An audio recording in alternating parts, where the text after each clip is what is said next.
আচ্ছা, আজকের আমাদের যে টপিকটা ছিল সেটা হচ্ছে ফার্স্ট ডে টপিক, সেটা হচ্ছে কি ভেপার কম্প্রেশন রেফ্রিজারেশন সাইকেল। এই যে ভেপার কম্প্রেশন রেফ্রিজারেশন সাইকেল যেটা আমরা বুঝেছি, সেটা হচ্ছে চারটে মেজর পার্ট।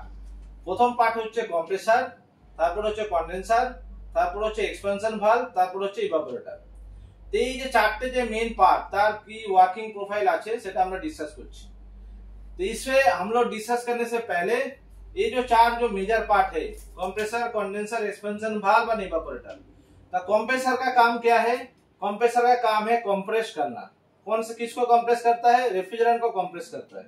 और रेफ्रिजरेंट को जब कंप्रेस करता है तब वो कंडेंसर का तरफ जा रहा है, ये जो थ्रू पाइप, इस पाइप को हम लोग डिस्चार्ज पाइप बोलते हैं या डिस्चार्ज लाइन बोलते हैं।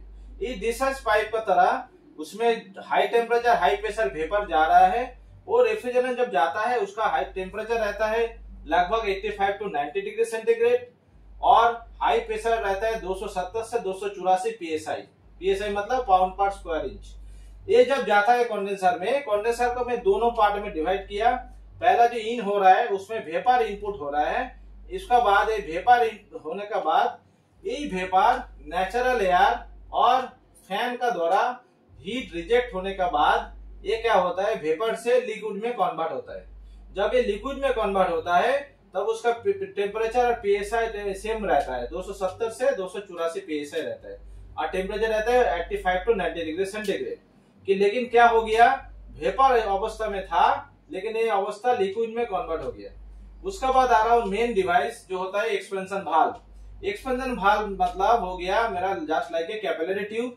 ये कैपिलरी ट्यूब क्या होता है, एक छोटा सा छिद्र होता है, एक छोटा सा तार का जैसा होता है, उससे टेम्परेचर और प्रेशर जो लिक्विड आ रहा है वो लिक्विड जा रहा है, जाने के बाद थ्रू कैपिलरी का साइड जब वो निकल रहा है तब उसका टेम्परेचर हो जाता है लो टेम्परेचर और प्रेशर हो जाता है लो प्रेशर।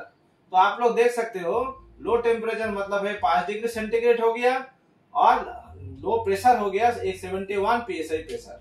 तो प्रेशर बहुत ही ड्रॉप हो जा रहा है। उसका बाद क्या हो रहा है, कैपिलरी ट्यूब के बाद जब वो फिर इवापोरेटर में आता है तो उसका टेम्परेचर प्रेशर सेम ही रहता है, और क्या होता है जो लिक्विड होता है, ये लिक्विड क्या होता है धीरे धीरे क्या होता है वो आस्ते आस्ते लैटेंट हीट छोड़ के वो लिक्विड धीरे धीरे वेपर में कन्वर्ट होने चालू हो जाता है।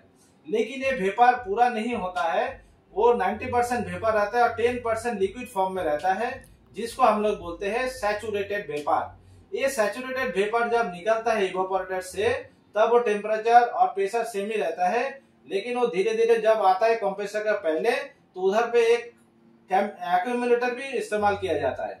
ये एक्यूमुलेटर क्या करता है, आपका जो टेम्परेचर और प्रेशर जो आ रहा है, वो जो वेपर है जो सैचुरेटेड वेपर है उसमें जो 10% लिक्विड है, लिक्विड आता है, आने के बाद इधर पे एक ब्लॉकेज है और एक फिल्टर है। ये क्या करता है, फॉरेन मटेरियल्स को ब्लॉक कर देता है और रेफ्रिजरेंट को जो लिक्विड है उसको साइड में स्टोरेज करता है।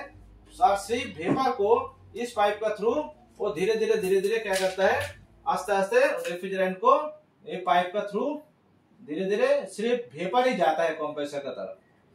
ये होता है पूरा रेफ्रिजरेशन साइकिल का सिस्टम। आप लोग को याद रखिएगा, इसका दो पार्ट होता है, एक होता है हाई साइड पार्ट, दूसरा होता है low side part. We have to maintain this decorum and drawing after discussion if any refrigerant cycle. This is the total and proper explanation of the refrigerant system. Thank you.